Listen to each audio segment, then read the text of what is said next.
प्रणाम दोस्तों। स्वागत है आपका मेरे इस YouTube चैनल साहित्य सागर में। दोस्तों, आज मैं आपके लिए लेकर आई हूँ मालती जोशी जी की लिखी कहानी इंतहा मेरे सब्र की। घर लौटते समय उसने सोचा था कि चाय पीकर वह आधा पौन घंटा लेटी रहेगी।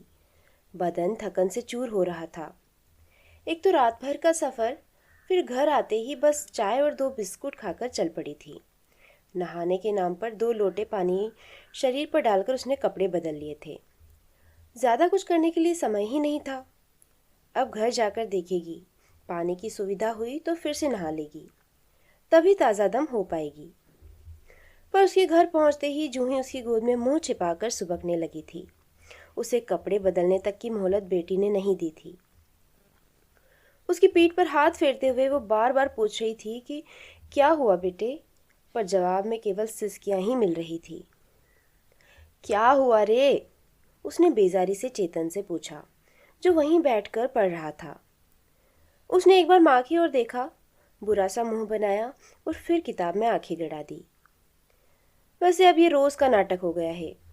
जब से शालिनी आई है, एक न एक एपिसोड होता ही रहता है। वो दफ्तर से थकी हारी लौटती है और उसके सामने शिकायतों का अंबार लग जाता है। शिकायतें दोनों तरफ से होती है, पर न्याय तो हमेशा एक तरफा ही करना पड़ता है। हमेशा अपने ही बच्चों को कटघरे में खड़ा करना बड़ा खराब लगता है, पर क्या करें, मजबूरी है। दिन पर दिन दोनों कुम्हलाते चले जा रहे हैं। इसलिए वह जिद करके 15-20 दिनों के लिए पीहर चली गई थी। वहाँ नाना नानी, मामा मामी का लाड़ दुलार पाकर दोनों के मन थोड़े हरे हो गए थे।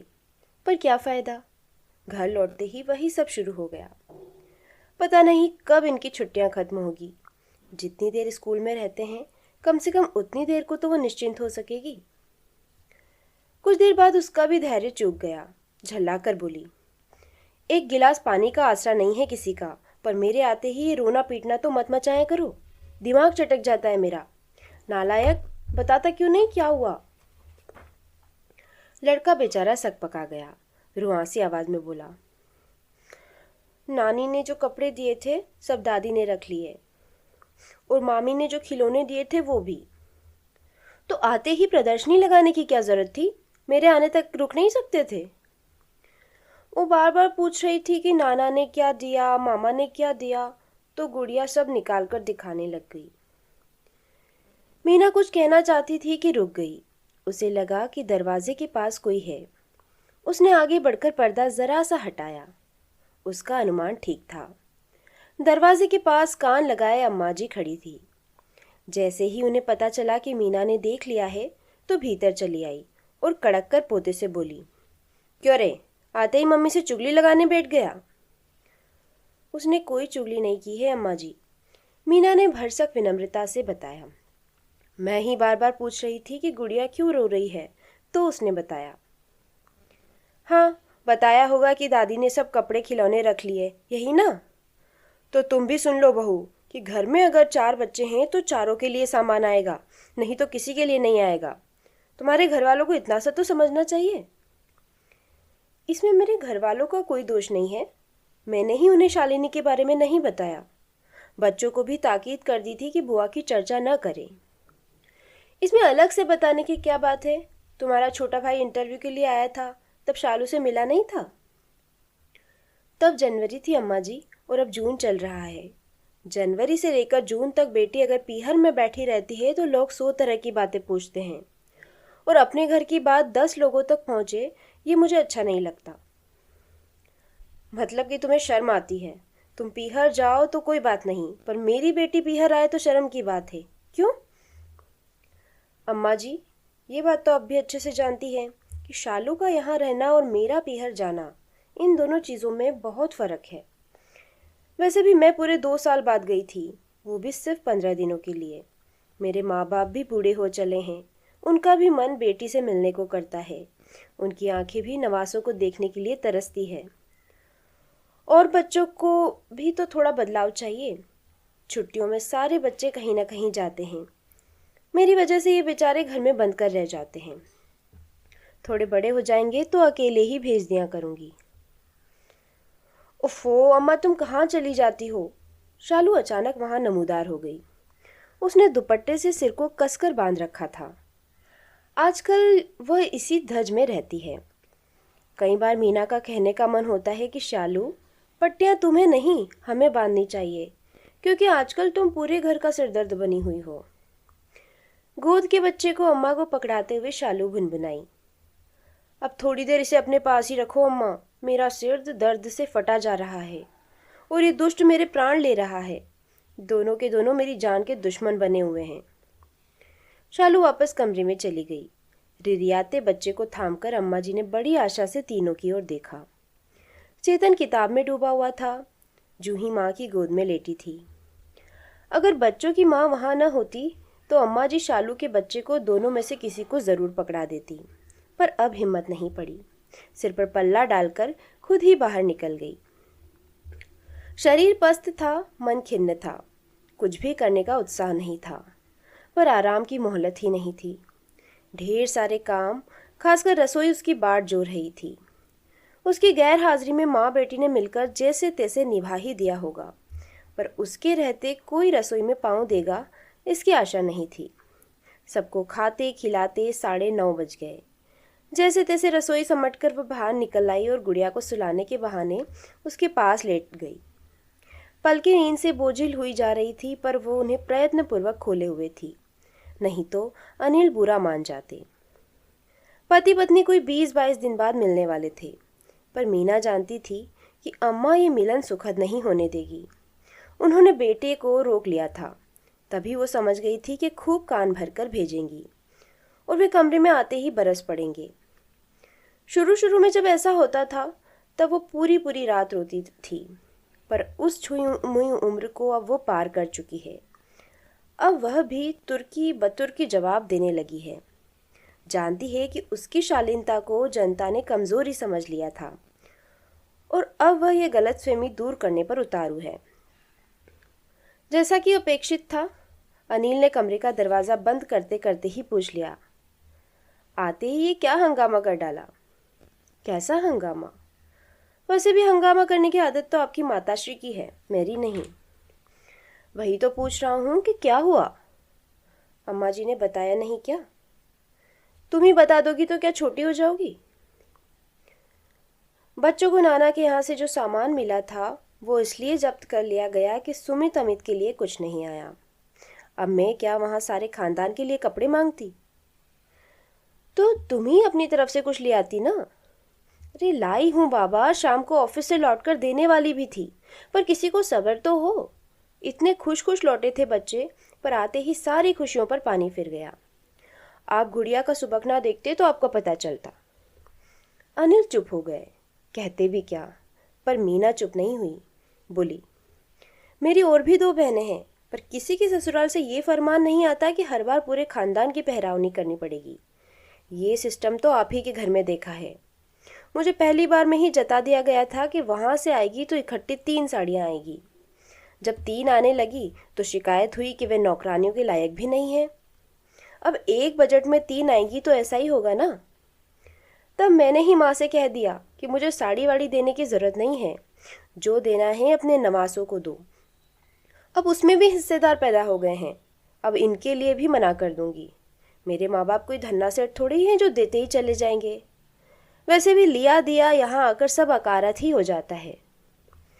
बहस से बचने के लिए अनिल चुपचाप करवट बदलकर लेट गए, पर अब मीना चुप बैठने वाली नहीं थी।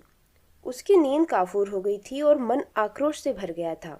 बोली, मैं जानती थी ये सब ऐसा ही होगा, इसलिए जब आप शालू को लेने जा रहे थे तो मैंने कहा था पहले एक कमरा ठीक कर लो। तो शालू क्या अकेले रहती? अम्मा जी साथ रह लेती ना। ये घर अम्मा का है, ये मत भूलो। तो हम चले जाते, भले एक कमरे में गुजारा करते, पर चैन से तो रहते। और बच्चे दिन भर अकेले रहते।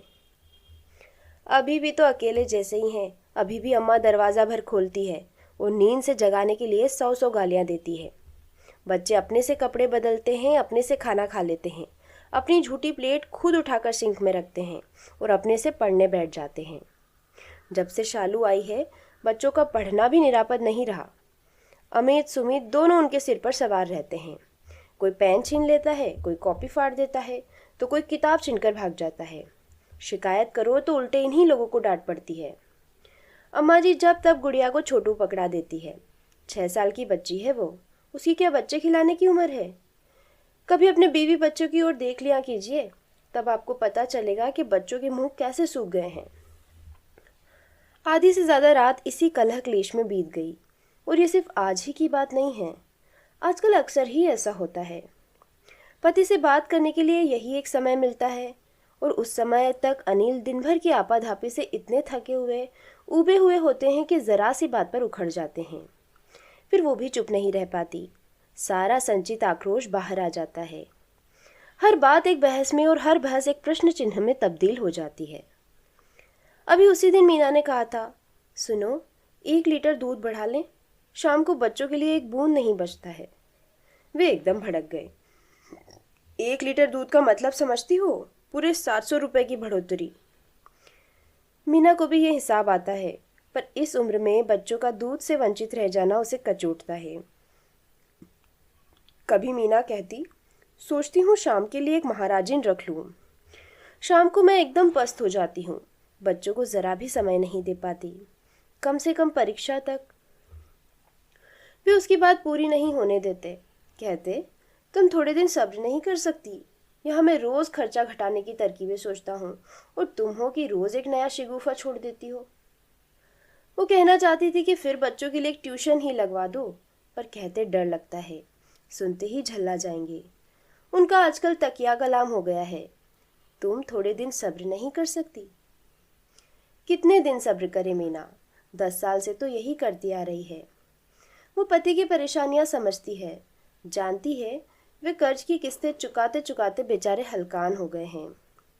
घर की किस्तें अभी भर ही रहे थे कि शादी हो गई। भाग्य से बैंक में नौकरी मिल गई तो थोड़ी राहत मिली। 5 साल में 2 बच्चे। उन खर्चों से निजात पाते पाते बहन की शादी सिर पर आ गई। माँ बेटी के नखरों के मारे वर्ष संशोधन भी एक समस्या ही बन गया था। जैसे तैसे करके एक जगह बात बनी। घर वर अम्मा जी ने पास किया तो बहन के हाथ पीले हुए। कर्ज का बोझ फिर से सिर पर आ गया। इसी बीच शालू के 2 बच्चे हुए। नेक व्यवहार ने खर्च का भार और बढ़ा दिया। इतने पर भी शालू वहां निभा ले जाती तो संतोष कर लेते, पर वो वहां उसकी एक दिन भी नहीं बन पाई। बार बार आना जाना लगा ही रहा। पिछले 6 महीनों से तो वो यहाँ जमकर बैठ गई है। माँ ने ऐलान कर दिया है कि जब तक जमाई राजा नाक पकड़कर माफ़ी नहीं मांगेंगे, वो बेटी को उस कसाई खाने में नहीं भेजेंगी। और जमाई राजा है कि मुंह में दही जमाए बैठे हैं। पिछले 6 महीनों में उन्होंने एक फ़ोन भी नहीं किया है। जब से शालू आई है, घर का सारा बजट गड़बड़ा गया है, लेकिन उन लोगों के लाड़ प्यार में, खान पान में कोई कमी अम्मा जी बर्दाश्त नहीं करती है। बस गाज गिरती है तो उसी के बच्चों पर, इसलिए वो भी इन दिनों बगावत पर उतर आई है। बच्चों की पढ़ाई का जो हाल हो रहा था वो उससे बर्दाश्त नहीं हो रहा था। हारकर उसने अपनी मुंह बोली ननद राधिका को पटाया और बच्चों को उसके पास भेजने लगी। राधिका उन दिनों फुर्सत में थी। उसने एमए कर लिया था और उसके लिए जोर शोर से लड़के ढूंढे जा रहे थे। 2 घर छोड़कर ही घर था उसका, लाने ले जाने का झंझट नहीं था। सोचा कुछ नहीं तो कम से कम होमवर्क ही करवा देगी, कम से कम बच्चे वहाँ शांति से पढ़ तो सकेंगे। सबसे अहम बात तो ये थी कि आपस का मामला था, इसलिए सस्ते में निपट गया। बाहर के ट्यूशन्स तो बहुत महंगे थे। अम्मा जी को तो उसने यही बताया था कि राधिका बच्चों को मुफ्त में पढ़ा रही है, नहीं तो वे फिजूल खर्ची पर एक लेक्चर दे डालती। पर इस 28 मई को राधिका की भी शादी हो गई। बच्चों की पढ़ाई की समस्या फिर से उसके सामने मुंह बाए खड़ी थी। जुलाई महीने की एक भीगी शाम को उसने घर में अचानक एक विस्फोट कर दिया। सब लोगों को खाना परोसते हुए उसने अचानक सूचना दे दी कि उसका ट्रांसफ़र हो गया है उज्जैन, अगले महीने ही ज्वाइन करना होगा। सब लोग सकते में आ गए, सबके कौर हाथ में ही रह गए। फिर माँ बेटे ने एक साथ पूछा, ट्रांसफ़र? अचानक कैसे? मीना ने जानबूझकर ही यह समय इस खबर के लिए चुना था, ताकि जो प्रतिक्रिया हो सबकी एक साथ हो। माँ बेटे की हैरानगी को नज़रअंदाज करते हुए उसने शांत भाव से कहा, नौकरी में ट्रांसफर्स तो होते ही रहते हैं, इसमें आश्चर्य क्या है। अब तक तो नहीं हुआ था, अम्मा जी बोली। ये अपनी खुशकिस्मती थी। कैंसिल करवा लो, मैं कल ही आकर तुम्हारे जीएम से मिलता हूँ। कैंसिल तो मैं नहीं करवाऊंगी, उसने अपने पति को दो टूक जवाब दिया। प्रमोशन पर जा रही हूँ, ऐसा गोल्डन चांस छोड़ता है कोई। यहाँ क्या होगा, अम्मा जी को चिंता हुई। यहाँ क्या होना है, आपके सुपुत्र तो आपके पास ही रहेंगे। बच्चों को रख सके तो ठीक है, वरना उनकी टीसी निकलवा लेते हैं। और रोटी पानी? रोटी पानी के लिए आप हैं, शालू हैं। 3 जनों का खाना ही कितना होता है। शालू क्या यहाँ तुम्हारा चूल्हा फूकने के लिए आई है? एक तीखा सा उत्तर मीना की जबान तक आया था, पर उसे गटकते हुए उसने कहा, तो एक मिसरानी रख लेते हैं। मैं तो इनसे कितने दिनों से कह रही हूँ कि कम से कम दोनों वक्त फुलकी उतारने के लिए किसी को रख लेते हैं। अम्मा जी से निबटकर मीना पति से मुखातिब हुई। सुनो, इस वीकेंड पर उज्जैन चले चलते हैं। अच्छा सा पास पड़ोस देखकर कोई घर ठीक कर लेते हैं। बच्चों के स्कूल के लिए भी पूछताछ कर लेंगे। मेरा ऑफिस दूर हो तो कोई बात नहीं, पर बच्चों का स्कूल पास होना चाहिए। लगता है तुम जाने के लिए तैयार बैठी हो। अरे, इतनी अच्छी पोस्टिंग है, मेरे मना करने भर की देर है। कोई भी लपक लेगा, फिर बाद में किसी वज्र देहात में फेंक दिया तो मुसीबत होगी। आजकल हर कहीं तो बैंक की शाखाएं खुल गई है। मैं अकेली तो खैर कहीं भी रह लूंगी, पर बच्चे साथ हो तो उनके हिसाब से सोचना पड़ेगा ना। और फिर उज्जैन ऐसा दूर भी नहीं है, आप भी शनिवार इतवार आ सकेंगे। अपनी तरफ से विषय का उपसंहार कर मैं सोने चली गई। माँ बेटे बहुत देर तक विचार विनिमय करते रहे, जो कि अपेक्षित ही था। उसका निष्कर्ष ये निकला कि कमरे में आते ही अनिल ने मीना से कहा, अम्मा का ख्याल है कि ट्रांसफ़र हुआ नहीं है, करवाया गया है। और अम्मा के लाडले क्या कहते हैं? मेरा भी कमोबेश यही अनुमान है। तो आपका अनुमान एकदम सही है। वहाँ की पोस्टिंग निकली थी तो मैंने ऑप्शन दे दिया। मुझसे एक बार पूछना भी ज़रूरी नहीं समझा? पूछने से आप हाँ कर देते क्या? 100 समस्याएं गिना देते। समस्याएं तो मैं अब भी गिना सकता हूँ, पर उनसे आप अकेले ही निपटिएगा। मुझ में अब उतना सब्र नहीं है। मैंने अपने जीवन के 10 बेशकीमती वर्ष आपके परिवार के लिए खर्च कर दिए। अब मैं अपने बच्चों को कुछ समय देना चाहती हूँ, उनके लिए जीना चाहती हूँ। मतलब ये कि पूरे 10 साल तक मैंने अपनी सारी आशाएं, आकांक्षाएं, सारे शौक, सारे अरमान ताक पर रख दिए थे। एक उम्मीद थी कि एक दिन हमारी सारी जिम्मेदारियां समाप्त हो जाएगी और हम अपनी ज़िंदगी जी सकेंगे। शालिनी की शादी हुई तो मैंने राहत की सांस ली थी। सोचा था कर्ज है तो कोई बात नहीं, कभी न कभी पट ही जाएगा। जिम्मेदारी तो खत्म हुई। बहुत खुश थी मैं। शालू आसपास नहीं होती थी तो आपकी माँ भी थोड़ा सम पर चलती है। बेटी का साथ पाकर तो वो एकदम दुर्दांत हो जाती है। पर अफसोस, मेरी ये खुशी 6 महीने भी टिक नहीं पाई। शालिनी जी को पीहर ही ज़्यादा रास आता रहा और अब तो लगता है कि वो कभी लौट कर जाएगी ही नहीं। तुम इससे अच्छा कुछ सोच नहीं सकती क्या? सोच कर ही तो बोल रही हूँ।